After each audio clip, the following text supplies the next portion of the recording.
মা টুনটুন, শোন মা, আমি কাজে চলে যাচ্ছি, তুই বাড়িতেই থাকবি কেমন, একদম বাহিরে যাবি না। আর শোন মা, ঘরে খাবার রেখেছি, ক্ষুধা লাগলে খেয়ে নিস। আমি তোর সুখী মাসির বাড়িতে গেলাম কেমন। না হয় তুমি কাজে যাচ্ছ মা, কিন্তু তুমি কি খেয়েছো? রোজ রোজ তুমি আমাকে খাবার খেতে বলেই চলে যাও, কিন্তু তুমি তো খাবারই খাও না মা। আমি তো সুখী মাসির বাড়িতে গিয়ে খেয়ে নিব, তোর সুখী মাসি আমাকে রোজ খেতে দেয় রে মা। তাই নাকি মা? তাহলে তো সুখী মাসি অনেক ভালো। এসব কথা বলে টুনি কাজে চলে যায়। আসলে টুনির মালকিন সুখী পায়রা তাকে কখনোই খাবার দিত না, কিন্তু খাবার অল্প থাকার কারণে টুনি ওর মেয়েকে মিথ্যে কথা বলতো আর নিজে না খেয়ে মেয়েকে খাওয়াতো। কি রে টুনি, তোর এতক্ষণে কাজে আসার সময় হলো বুঝি? তোকে কি আমি টাকা দিয়ে রেখেছি দেরি করে কাজে আসার জন্য?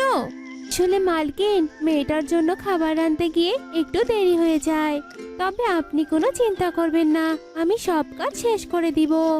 ইস, মেয়ের জন্য আবার রান্না করতে হবে।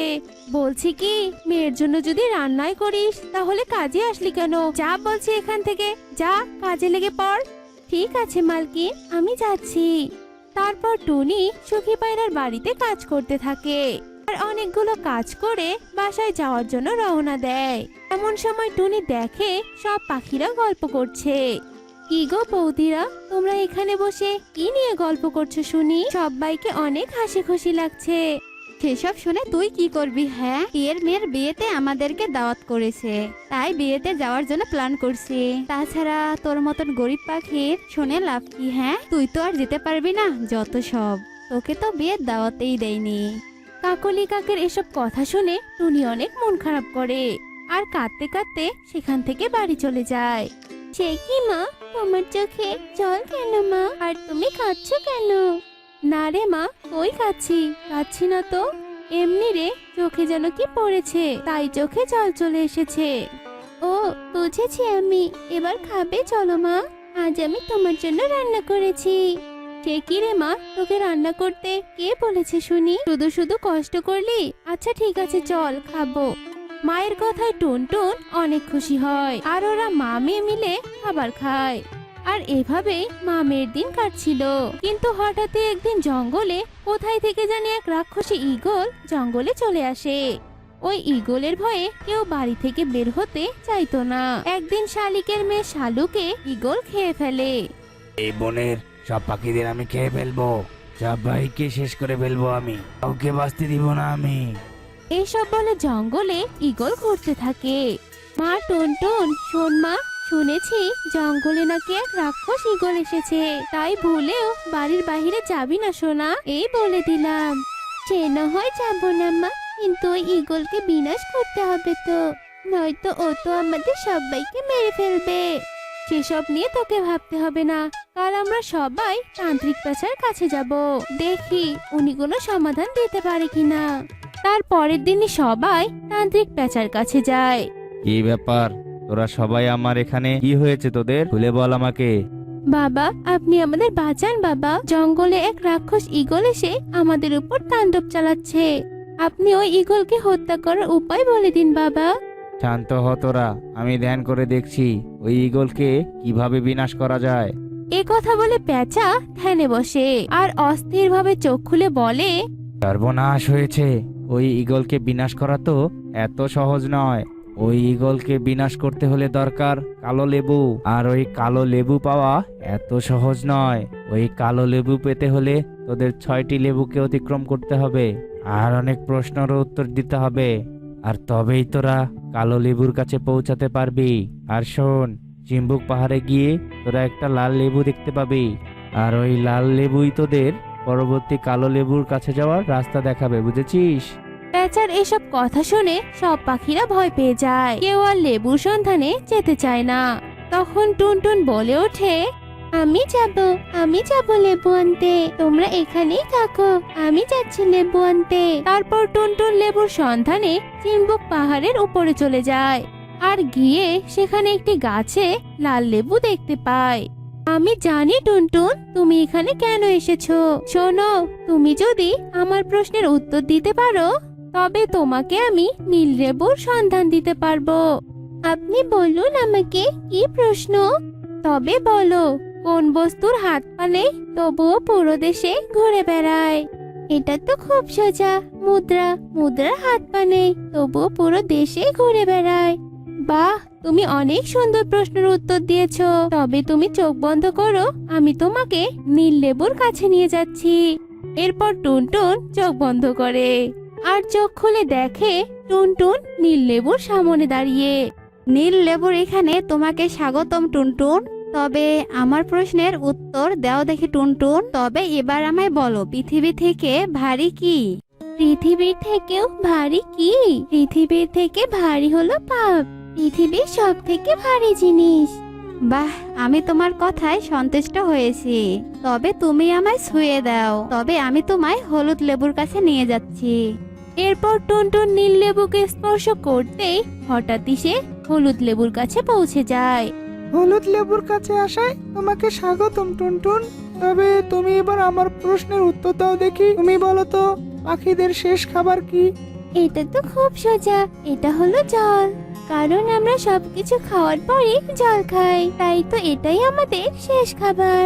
বাহ টুনটুন, তুমি তো অনেক বুদ্ধিমতী মেয়ে। তবে তুমি আমায় ফু দাও, আমি তোমাকে বেগুনি লেবুর কাছে নিয়ে যাচ্ছি। এরপর টুনটুন হলুদ লেবুতে ফু দিতে বেগুনি লেবুর কাছে পৌঁছে যায়।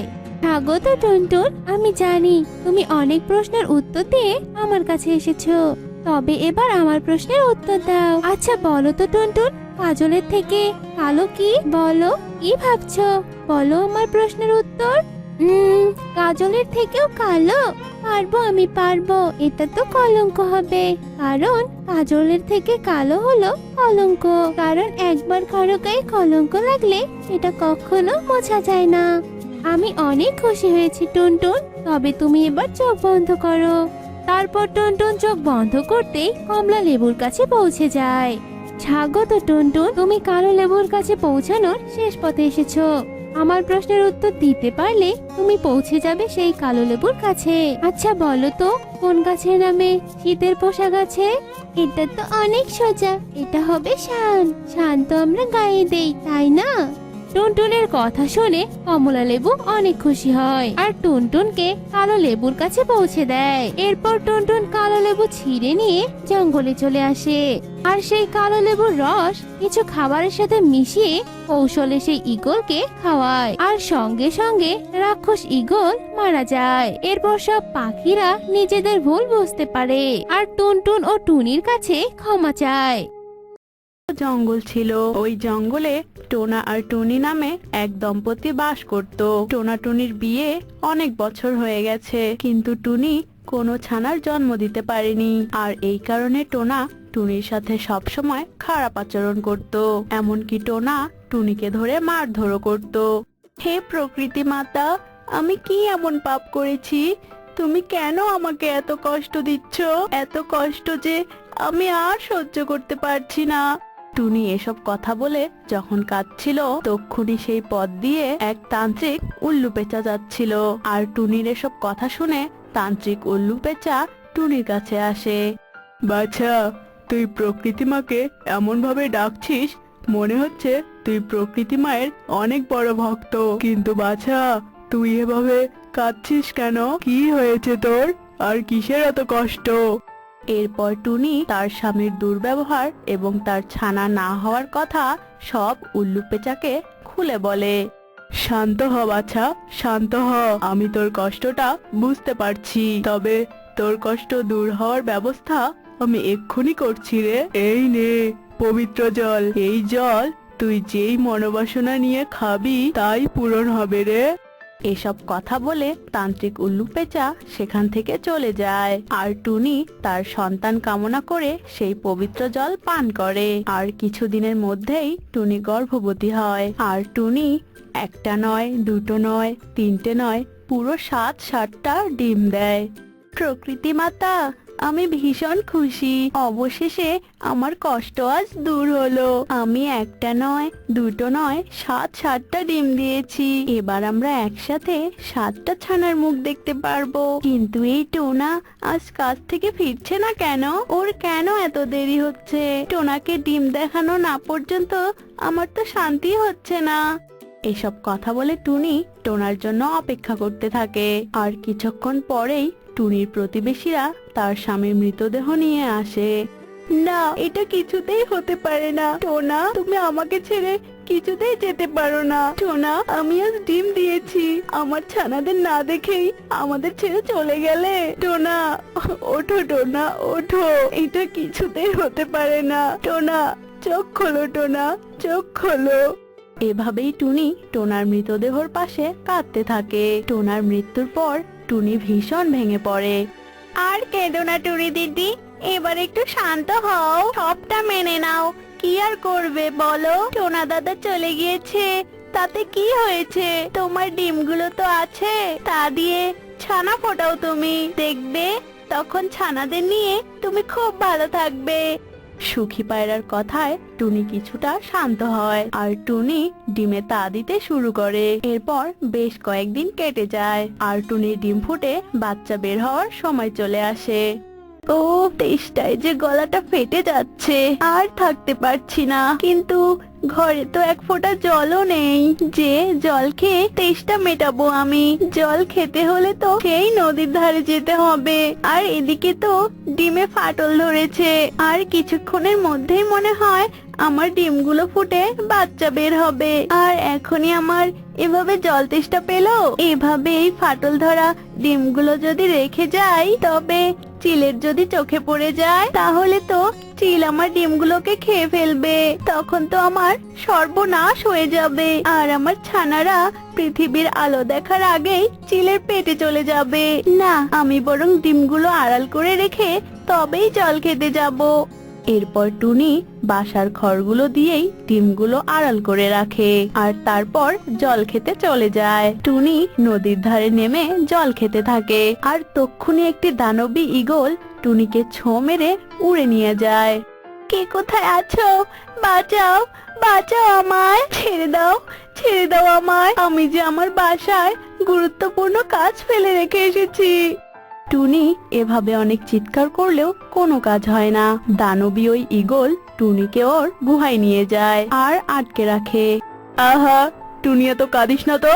আমি এক্ষুনি তোকে খাবো না, বুঝেছিস? আমি তো আজকের খাবার খেয়েই এসেছি, আমি তোকে কাল খাবো। আর এখন তো আমার বিশ্রাম নেওয়ার সময়, বুঝতে পেরেছিস? তাই এখন আর কান্নাকাটি না করে ঘুমিয়ে পড়। আমিও ঘুমিয়ে পড়ছি। এরপর দানবী ঈগল ঘুমিয়ে পড়ে আর টুনি ঈগলের বাসায় বন্দী হয়ে যায় আর ভাবতে থাকে সে কি করে ঈগলের গুহা থেকে মুক্তি পাবে। এভাবেই সন্ধ্যা কেটে রাত নেমে আসে আর বৃষ্টি শুরু হয়।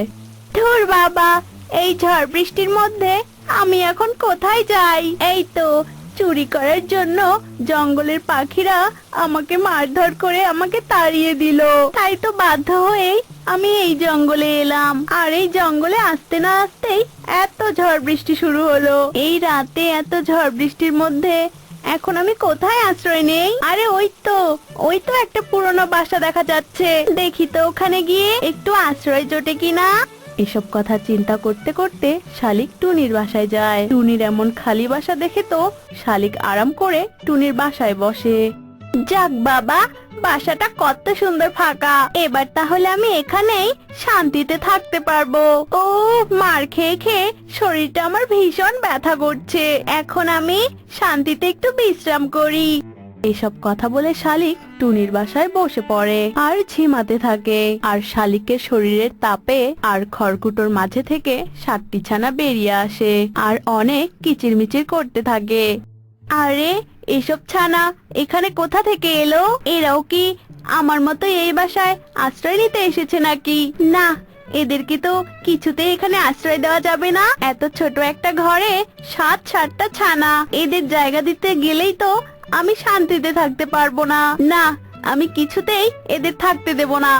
আর এসব কথা চিন্তা করতে করতে শালিক টুনির ছানাদের ঝড় বৃষ্টির রাতেই বাসা থেকে বের করে দেয়। আর এর কিছুক্ষণ পর টুনি ঈগলের বাসা থেকে পালিয়ে নিজের বাসায় চলে আসে।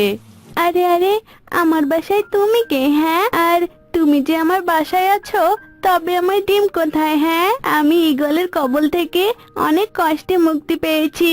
আর এই তো এখানেই তো আমার ডিমগুলো ছিল। কোথায় আমার ডিমগুলো? আর আমার ডিমগুলো থেকে তো বাচ্চা ফোটার সময় হয়ে গিয়েছিল। বলো, তুমি আমার ডিমগুলো কি করেছো? উফ, আপদগুলোকে তাড়ালাম, এখন আবার আরেক আপদ এসে জুটলো। এই, কি মিথ্যা কথা বলছো তুমি? এটা তোমার বাসা মানে? মিথ্যা কথা বলছো তুমি, তাই না? এটা আমার বাসা। শালিকের এসব কথায় কান্না দিয়ে টুনি ঘরের মধ্যে তার ডিমগুলোকে খুঁজতে থাকে। আর পুরো বাসা খুঁজেও টুনি তার ডিমগুলোকে দেখতে পায় না। হে প্রকৃতি মাতা, আমার ডিমগুলো কোথায় গেল? আর এই, তুমি আমার বাসায় কি করছো? হ্যাঁ, আর আমার ডিমগুলো কোথায়? জবাব দাও আমায়। আরে, কিসের ডিম? আর কার বাসা? তুমি মিথ্যে বলছো কেন? হ্যাঁ, এটা কিছুতেই তোমার বাসা হতে পারে না, বুঝেছো? এভাবেই টুনি আর শালিক অনেক তর্ক করতে থাকে। আর তর্ক করতে করতে ভোর হয়ে যায়। আর টুনির বাসায় এমন চেঁচামেচি শুনে সুখী পায়রা টুনির বাসায় আসে। আরে টুনি দিদি, এটা আবার কে? আর এত চিৎকার চেঁচামেচি করছো কেন? এরপর টুনি সুখী পায়রাকে সমস্ত ঘটনা খুলে বলে। আর এসব শুনে সুখী পায়রার সাথেও শালিকের ঝগড়া লেগে যায়। এরপর শালিক বাধ্য হয়ে সবটা বলে দেয়। বলে যে সেই তার সাতছানাকে তাড়িয়ে দিয়েছে আর নিজেই বাসাটা দখল করেছে। তোমার কি দয়া মায়া বলতে কিচ্ছু নেই? হ্যাঁ, সদ্য ফোটা বাচ্চাদের তুমি এভাবে তাড়িয়ে দিয়েছো। তুমি আমায় ক্ষমা করো বোন, আমি বুঝতে পারিনি। চলো আমরা সবাই মিলে তোমার ছানাদেরকে খুঁজি। এরপর টুনি, শালিক, সুখী পায়রা মিলে টুনির ছানাদের খুঁজতে বের হয়। এদিকে টুনির ছানাগুলো এক গাছের নিচে বসে অনেক কান্নাকাটি করছিল। আর তক্ষুনি সেদিক দিয়ে সেই উল্লুক তান্ত্রিক পেঁচা যাচ্ছিল। আরে সাতকন্যা, তোরা এখানে কি করছিস? আর আমার দৈব শক্তি তো বলছে তোরা সেই টুনির 7টি ছানা, তবে তোদের এই হাল কেন রে? এরপর টুনির ছোট্ট ছোট্ট 7টি ছানা শালিকের তাড়িয়ে দেওয়ার কথা সমস্ত ঘটনা খুলে বলে। ছানাদের এসব কথা শুনে তান্ত্রিক উল্লু পেঁচার মনে অনেক মায়া হয়। আর তান্ত্রিক উল্লু পেঁচা জাদু করে 7টি ঘর বানায়। আর সাতকন্যাকে 7টি ঘর বানিয়ে দিয়ে তান্ত্রিক উল্লু পেঁচা সেখান থেকে চলে যায়। আর তক্ষুনি শালিক, টুনি, সুখী পায়রা সেখানে চলে আসে। 7 ঘরে 7টি কন্যা? টুনি, এরাই হলো তোমার 7টি কন্যা, যাদের আমি বাসা থেকে সেদিন তাড়িয়ে দিয়েছিলাম। এরপর টুনি তার 7 ছানাকে ফিরে পেয়ে ভীষণ খুশি হয়। আর টুনি 7 ঘরে 7 ছানাকে নিয়ে অনেক সুখে শান্তিতে দিন কাটাতে থাকে। আর টুনি নামের একজন দম্পতি। টোনা ও টুনি বনের কারো বিপদ দেখলে চুপ করে বসে থাকতে পারতো না। তাদের কোনো সন্তান ছিল না। একদিন, টোনা, তুমি কি এখন কাজে যাবে? তাহলে চলো, আমিও তোমার সাথে যাই। আমি নদীতে জল আনতে যাব, আর তুমি কাজে যাবে, কেমন? জানো টোনা, আজকে আমার শরীরটা কেমন জানি লাগছে। এই অবস্থায় নদীতে জল আনতে যাওয়ার দরকার নেই, তুমি রেস্ট নাও। না না, ঠিক আছে, জল এনে তারপর না হয় আমি রেস্ট নিব। চলো। এই বলে তারা দুজনই বেরিয়ে পড়ে। টুনি নদীতে জল আনতে যায়, আর টোনা কাজে চলে যায়। টুনি জল নিয়ে আসার সময় একটা গাছের নিচে এক বৃদ্ধ পাখিকে দেখতে পায়। কে রে মা তুই? আমাকে একটু জল খাওয়াবি মা? আমি বৃদ্ধ হওয়ার কারণে এখান থেকে উড়তে পারছি না। আমার খুব পিপাসা পেয়েছে রে মা। এই নিন কাকিমা, জল খান। মাসিমা, আপনার বাসা কোথায়? এর আগে তো আমি আপনাকে এই বনে দেখিনি। জল পান করার সঙ্গে সঙ্গে বৃদ্ধ পাখিটি একটি পরীতে পরিণত হয়। এ কি বৃদ্ধ মাসিমা, কে আপনি? আমি হলাম একটা পরী। এক দুষ্টু তান্ত্রিক আমাকে জাদু করে পিপাসায় কাতর করে রেখেছে, আর এই গাছের গোড়ায় বন্দি করে রেখেছে, আর বলেছে যদি কোনো পাখি আমাকে জল খাওয়ায় তাহলে আমি আবার আগের মতো হয়ে যাব। তুই অনেক ভালো, বল তুই আমার কাছে কি চাস? তোর একটা ইচ্ছার কথা বল আমাকে। না না বুড়িমা, আমার কোনো ইচ্ছে নেই। আপনি শুধু আমাকে আশীর্বাদ করুন, যাতে আমি সারা জীবন এভাবে সবার উপকার করতে পারি। তোকে আমি আশীর্বাদ করলাম, তুই সারা জীবন এভাবেই থাক, আর তোর সন্তানরাও যেন এমন উপকারী হয়। আমি তোকে শুধু আশীর্বাদ দিয়ে বিদায় করব না, আমি তোকে একটা উপহার দেব। শোন, তোর 7টা কন্যা সন্তান হবে, আর তোর 7 সন্তানই 7 শক্তির অধিকারী হবে, আর তারাও তোর মতো অন্যের উপকার করবে। এই বলে পরী সেখান থেকে চলে যায়, আর টুনি বাড়িতে গিয়ে টোনাকে সব কথা খুলে বলে। এরপর বেশ কিছুদিন কেটে যায়। বেশ কিছুদিন যাবার পর টুনি 7টা ডিম দেয়, আর ওই 7টা ডিম থেকে 7টা কন্যা সন্তান বেরিয়ে আসে। আর ওই 7টা কন্যার একজন মুখ দিয়ে আগুন বের করে, দ্বিতীয় জন মুখ দিয়ে পানি বের করে, তৃতীয় জন বিপদ সম্পর্কে আগে থেকেই সবটা বুঝতে পারে, আর চতুর্থ জন হাওয়ায় দ্রুত উড়তে থাকে, আর পঞ্চম, ষষ্ঠ, সপ্তম এদের বিশেষ বিশেষ ক্ষমতার শক্তি থাকে। টোনা, আমাদের সন্তান যে অলৌকিক শক্তির অধিকারী, সেটা আমরা বনের কাউকেই জানতে দেব না। বনের সবাই যদি জানতে পারে, তাহলে আমাদের কন্যাদের কোনো বিপদ করতে পারে ওরা, তাই আমরা কাউকেই বলবো না টোনা। হ্যাঁ, এর জন্য ওদেরকেও সতর্ক করতে হবে, যাতে ওরা কারো সামনে ওদের শক্তি তুলে না ধরে। কন্যারা, তোমাদেরকে আমি কিছু কথা বলতে চাই। তা হলো, তোমাদের 7 জনের মাঝে 7 অলৌকিক ক্ষমতা আছে, যে শক্তি দিয়ে তোমরা অন্যদের সাহায্য করতে পারবে। কিন্তু বনের অন্য পাখিরা যেন এই কথাটা জানতে না পারে। কেমন? কেন মা, কেন? ওরা জানতে পারলে কি হবে? যদি সাহায্য করতে গিয়ে আমাদেরকে কেউ দেখে ফেলে, তখন আমরা কি করব? তোমরা যত সম্ভব লুকিয়ে লুকিয়ে সাহায্য করার চেষ্টা করবে। যদি কেউ দেখে, তাহলে তোমাদের ক্ষতি করার চেষ্টা করবে। বুঝতে পেরেছো? আর এই কথাটা সব সময় মনে রাখবে কিন্তু। যাও, এবার তোমরা খেলতে যাও। এরপর টুনির 7 কন্যা বনের আরো বাচ্চাদের সঙ্গে খেলতে যায়। একদিন শালিক তার মেয়ে শালুকে ঘরে রেখে কাজে চলে যায়। ঘরে শালু একাই ছিল। শালু খেলার সময় ঘরের গ্যাসের চুলা একাই জ্বালায়, আর ওই আগুন পুরো বাড়িতে ছড়িয়ে পড়ে। শালুর যে বিপদ হবে, এটা টুনির 3য় বাচ্চা আগে থেকেই জানতে পারত। আর টুনির 2য় বাচ্চা মুখ দিয়ে পানি বের করতে পারে, তাই 3য় জন 2য় জনকে বলে, বোন, আমাদের বন্ধু শালুর অনেক বিপদ, তুই ওখানে গিয়ে ওকে বাঁচা। যা বোন, তাড়াতাড়ি যা। এই বলে টুনির 3য় কন্যা শালুর বাড়িতে যায়, আর তার মুখ দিয়ে পানি বের করে আগুন নিভিয়ে দেয়। আর আগুন নিভে যাওয়ার সাথে সাথে সে সেখান থেকে চলে আসে। এইভাবে টুনির 7 কন্যা বনের সবাইকে সাহায্য করত, কিন্তু বনের কেউই তা জানতে পারত না। একদিন কবুতর কাজে যাচ্ছিল। এমন সময় প্রচন্ড বাতাসে গাছের একটা বড় ডাল কবুতরের মাথায় এসে পড়ে। ওরে বাবা রে, মরে গেলাম রে, মরে গেলাম। কে কোথায় আছো? বাঁচাও আমাকে, বাঁচাও। এই কথা বলে কবুতর অজ্ঞান হয়ে যায়। আর এই খবরটা টুনির 3য় কন্যা আগে থেকেই বুঝতে পারে, আর পঞ্চম বোনকে ওখানে পাঠায় যে কেউ অসুস্থ হয়েছে। এরপর টুনির 5ম কন্যা সেখানে যায়, আর তার জাদু শক্তি দিয়ে কবুতরকে ভালো করে তোলে, আর সেখান থেকে চলে যায়। কি, আমি সুস্থ হলাম কি করে? আমার তো শরীর থেকে প্রচন্ড রক্ত বের হচ্ছিল, তাহলে আমি ভালো হলাম কি করে? কে ভালো করলো আমায়? কবুতর অনেক অবাক হয়ে যায়, আর অনেক ভয়ও পেয়ে যায়। আর তাই কবুতর তাড়াতাড়ি করে বাড়িতে চলে যায়। কবুতর তার এই খবর সবাইকে খুলে বলে। জানো শালিক, আমার মনে হয় এই বনে কোনো অলৌকিক শক্তি আছে, যে শক্তি আমাদের কোনো ক্ষতি করবে না, বরং আমাদেরকে সাহায্য করবে। হ্যাঁ, তুমি ঠিকই বলেছো। সেই দিন আমার বাড়ির আগুন একা একাই নিভে গিয়েছিল। সেই দিনই আমি বুঝে গিয়েছিলাম আমাদের ওই অলৌকিক শক্তিকে খুঁজে বের করতে হবে আর ধন্যবাদ দিতে হবে।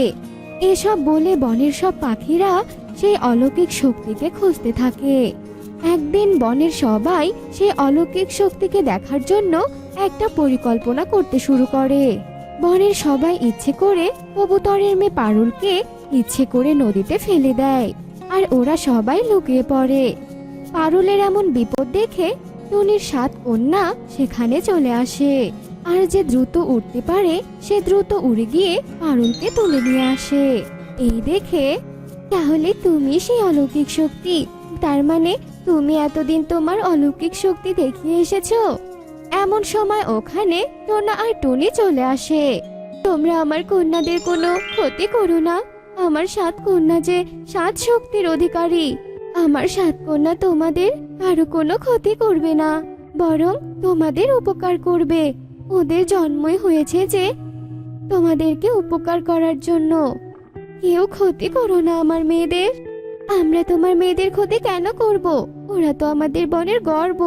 আমরা তো ওদের ধন্যবাদ দেওয়ার জন্যই পরিকল্পনা করেছিলাম। কন্যারা, তোমরা সারা জীবন এইভাবেই সবার উপকার করো। তোমাদের সকলকে ধন্যবাদ।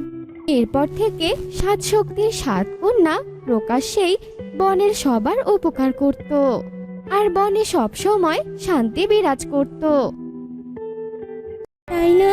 হ্যাঁ গো গিন্নি, তুমিও কি যাবে আমার সাথে? আমি না গেলে তুমি একা কি করে গাছ কাটবে বলো? আমি তা করে নিচ্ছি, তুমি এগোতে থাকো। এরপর দুজনে মিলে গাছ কাটার জন্য উত্তরের জঙ্গলের উদ্দেশ্যে বেরিয়ে পড়ে। ওইদিকে এক পরী তার ছোট্ট মেয়েকে সামনে নিয়ে কান্না করছিল। কেউ কি নেই যে আমার মেয়েটাকে বাঁচাবে? হে উপরওয়ালা, তুমি আমাকে সাহায্য করো। আমার মেয়েটা যে খুব কষ্ট পাচ্ছে। টুনি আর টোনা পরীর কান্না শুনে পরীর কাছে আসে।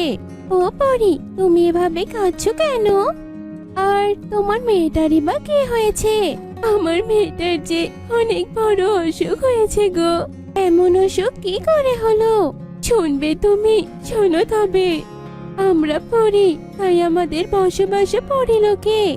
সেই পরিলোকে এক লাল দুষ্ট পরি আছে। ও সব সময় আমাদের পিছু লাগতো। আমাদের ভালো তার কখনোই সহ্য হতো না। ও সব সময় পাখিদের ক্ষতি করতে চাইতো। আমি তাকে বাধা দেওয়ার কারণে লালপরি খুব রেগে যায়, আর তোমাদের মতো এক পাখিকে হত্যা করে ও আমার কক্ষে রেখে আসে। আর পরিমাতাকে গিয়ে বলে যে ওই পাখিটাকে নাকি আমি হত্যা করেছি। আমি পরিমাতাকে অনেক বুঝিয়েছি, কিন্তু পরিমাতা আমার কোনো কথাই বিশ্বাস করেনি। সেই পাখিকে হত্যা করার অপরাধে পরিমাতা আমার শক্তি কেড়ে নিয়ে আমার মেয়েকে অসুস্থ করে পৃথিবীতে রেখে যায়। এখন কোনো পাখি যদি স্বইচ্ছায় আমাকে সাহায্য করে, তবে আমার মেয়ে সুস্থ হয়ে উঠবে। আমি স্বইচ্ছাতেই তোমাকে সাহায্য করব। বলো, আমাকে কি করলে তোমার মেয়ে সুস্থ হবে? এই জঙ্গল থেকে ঠিক পশ্চিমে একটা অভিশপ্ত জঙ্গল আছে। সেখানে কোনো পশু পাখির বসবাস নেই, শুধু আছে চারিদিকে কিছু ঝিঝি পোকার ডাক আর ভয়ঙ্কর সব আওয়াজ। আর তারই মাঝে আছে একটা সোনার ঘর, আর তার পাশে আছে একটা সাহায্যকারী গাছ, আর সেই গাছে ঝুলে আছে কিছু লাল লাল ফল। তুমি যদি ওই লাল ফল এনে আমার মেয়েকে খাইয়ে দিতে পারো, তবেই আমার মেয়েটা সুস্থ হয়ে উঠবে। আমি যাব, আর ওই ফল এনে আমি তোমার মেয়েকে খাওয়াবো। তুমি কোনো চিন্তা করো না। তবে সাবধান, ওই সোনার ঘর শুধুমাত্র সৎ আর ভালো পাখিদের সাহায্য করে। আর কোনো অসৎ পাখি ওই ঘরের কাছে গেলে সেই সোনার ঘর ওই পাখিটাকে জ্বালিয়ে দেয়। আমি একাই যাব ওই সোনার ঘর আর সাহায্যকারী গাছের কাছে। এই বলে টুনি উড়তে থাকে। পথে যেতেই টুনি একটা ছাগলকে আহত অবস্থায় পড়ে থাকতে দেখে। এরপর টুনি নিচে নেমে আসে। ছাগল দাদা, তোমার শরীরে এমন ক্ষত কি করে হলো? এখান দিয়ে খুব রক্ত ঝরছে। আমি এখানে ঘাস খাচ্ছিলাম, তখনই এক শিকারী আমার দিকে তীর ছুঁড়ে মারে, কিন্তু তীরটা ভালোভাবে না লেগে পাশ কেটে চলে যায়। আর আমি আহত শরীর নিয়ে কোনো রকমে পালিয়ে আসি। আহারে, তোমার তো তাহলে অনেক কষ্ট হচ্ছে। তুমি বসো, আমি তোমার ক্ষততে ঔষধ লাগিয়ে দিচ্ছি। এই বলে টুনি গাছের কিছু পাতা ছিঁড়ে সেগুলোকে বেটে ছাগলের ক্ষত স্থানে লাগিয়ে দেয়। আর সেই জড়িপটি লাগানোর সাথে সাথে ছাগল অনেকটা স্বস্তি লাভ করে। তুমি অনেক ভালো গো, তোমার জন্য আজ আমি অনেকটা সুস্থ হয়ে উঠলাম। তোমাকে অনেক ধন্যবাদ আমাকে সাহায্য করার জন্য। ধন্যবাদ দিতে হবে না গো, তুমি এখন এখানেই থাকো। আমি একটা কাজে বেরিয়েছি, এখন যাই, জলদি আমার কাজটা সেরে আসি। প্রার্থনা করি তুমি তোমার কাজে সফল হয়ে ফিরে এসো। এরপর টুনি আবারও উড়তে শুরু করে। উড়তে উড়তে টুনি সেই অভিশপ্ত জঙ্গলে পৌঁছে যায়। চারপাশে গা ছমছমে ভাব, একটা পশু পাখি কেউ নেই। পরীর কথা মতো আছে শুধু ঝিঝি পোকার ডাক আর ভয়ঙ্কর সব আওয়াজ। টুনি ভয়ে ভয়ে গুটি গুটি পায়ে সোনার ঘরের দিকে এগোতে থাকে। কিন্তু যেই না টুনি ঘরের সামনে যায়, অমনি ঘরটা কথা বলে ওঠে। এদিকে এসো মেয়ে, এদিকে এসো, আমার ভেতরে প্রবেশ করো, এসো বলছি এদিকে। এরপর টুনি ভয়ে ভয়ে আমতা আমতা করতে করতে বলে, না না না না না না গো, আমি ঘরে যাব না। আমাকে শুধু এই সাহায্যকারী গাছের একটা ফল নিতে দিন, এতেই হবে। তা তো অবশ্যই দেব, কিন্তু তুমি আমার ঘরে আগে প্রবেশ করো। আমি জানি তুমি অনেক ভালো পাখি, তুমি সৎ, তাই আমি তোমাকে সততার পুরস্কার দিতে চাই। তুমি প্রবেশ করো আমার ভিতর। এরপর টুনি ভয় কাটিয়ে সাহস করে সেই ঘরের ভেতরে প্রবেশ করে। আর ভেতরে সে অনেক সোনা দানা দেখতে পায়। তখন সে ঘর টুনিকে বলে, তোমার যত খুশি এখান থেকে সোনা দানা নিয়ে যাও। ঘরের কথা শুনে টুনি সামান্য কিছু সোনা নিয়ে সেই ঘর থেকে বেরিয়ে আসে। তখন ঘর বলে ওঠে, তোমার সততায় আমি মুগ্ধ হয়ে গেলাম। তুমি যখনই বিপদে পড়বে তখনই আমার কাছে চলে আসবে, আমি তোমাকে সাহায্য করব। এবার তোমার যত ফল লাগে তুমি সাহায্যকারী গাছের থেকে নিয়ে যাও। আপনাকে অনেক ধন্যবাদ। পরীর মেয়েকে বাঁচানোর জন্য আমার শুধুমাত্র একটা ফলেরই প্রয়োজন, আমি একটা ফলই নিব ঘর। এই বলে টুনি সাহায্যকারী গাছ থেকে একটা ফল নিয়ে পরীর কাছে চলে আসে। এরপর সেই লাল ফলটাকে রস করে টুনি পরীর মেয়েকে খাইয়ে দেয়। এরপর পরীর মেয়ে সুস্থ হয়ে ওঠে আর পরীও তার শক্তি ফিরে পায়। টুনি, সত্যি তুমি অনেক ভালো, তোমাকে অনেক অনেক ধন্যবাদ। তোমার জন্যই আজ আমি সব ফিরে পেলাম। তবে আজ আমি চলে যাচ্ছি, এই ফুলটা তুমি রাখো। যখনই কোনো বিপদে পড়বে তখনই এই ফুলটা হাতে নিয়ে আমাকে স্মরণ করবে, আর আমি এসে হাজির হব। আচ্ছা ঠিক আছে পরী বোন। এরপর পরী সেখান থেকে চলে যায়। এদিকে টুনিও বাড়িতে ফিরে যায় আর সেই সোনার ঘর থেকে আনা সোনাদানাগুলো সেগুলো বিক্রি করে টুনি অনেক ভালোভাবে তার সংসার চালাতে থাকে। এভাবেই বেশ কিছুদিন চলে যায়। একদিন এক সুখী পায়রা অনেক বিপদে পড়ে যায় আর অনেক টাকার প্রয়োজন পড়ে তার। তাই টুনি টুকিকে সাহায্য করার জন্য সেই সোনার ঘরের কাছে যায় আর সোনা এনে সেগুলো বিক্রি করে সুখীকে দেয়। এগুলো সব কালুর নজরে পড়ে যায়। এই টুনি তো নুন আনতে পান্তা ফুরোনোর অবস্থা ছিল, সে এত টাকা দিয়ে সুখীকে সাহায্য করলো কি করে? ব্যাপারটা তো ভালো ঠেকছে না আমার কাছে। এখন তো তাহলে একটু ব্যাপারটা খতিয়ে দেখতে হয়। এই বলে কালু টুনির বাড়ির পাশে গিয়ে লুকিয়ে থাকে। এদিকে রাত হয়ে যায়। টুনি আর টোনা ঘরে বসে গল্প করছিল। আজ যদি সোনার ঘর আমাকে সাহায্য না করতো তাহলে আমি সখী দিদিকে সাহায্যই করতে পারতাম না। বেচারিটা বিপদেই পড়ে থাকতো। কাল না হয় আমি একটা বারের জন্য ঘরের সাথে এমনি একটু সময় কাটিয়ে আসবো। টুনির এমন কথা শুনে কালু মনে মনে বলে, এটাই তাহলে আসল ব্যাপার। তাহলে তো কাল টুনির পিছু পিছু আমাকে যেতে হয়। এসব বলে কালু মনে মনে হাসতে থাকে। এরপর সকাল হয়ে যায় আর টুনি সেই সোনার ঘরের কাছে যেতে থাকে। এদিকে কালুও টুনিকে অনুসরণ করতে করতে যেতে থাকে। এরপর টুনি আশেপাশে না তাকিয়ে ঘরের ভেতরে ঢুকে পড়ে। আর কালু যেই না দরজায় পা রাখে তখনই কালুর পুরো শরীরে আগুন জ্বলে ওঠে। ও মা গো, জ্বলে গেলাম গো, পুড়ে গেলাম। কেউ কি আছো? বাঁচাও আমাকে, বাঁচাও। কালু দাদা, তুমি এখানে কি করে এলে? তার মানে তুমি লোভে পড়ে এখানে এসেছিলে? হ্যাঁ, আমাকে বাঁচা টুনি, আমার ভুল হয়ে গিয়েছে। ঘর, তুমি কালুকে মাফ করে দাও। ও নিজের ভুল স্বীকার করেছে। দয়া করে ওকে মাফ করে দাও সোনার ঘর। আমি জানি ওকে মাফ করলে ও আবার লোভ করবে, আর তাই জন্য ওর এই শাস্তিটা উত্তম। এই বলে ঘর কালুকে পুড়ে ছাই করে দেয় আর টুনিকে বলে, আজকের পর থেকে যখনই তোমার প্রয়োজন পড়বে তখনই তুমি আমার কাছে আসবে।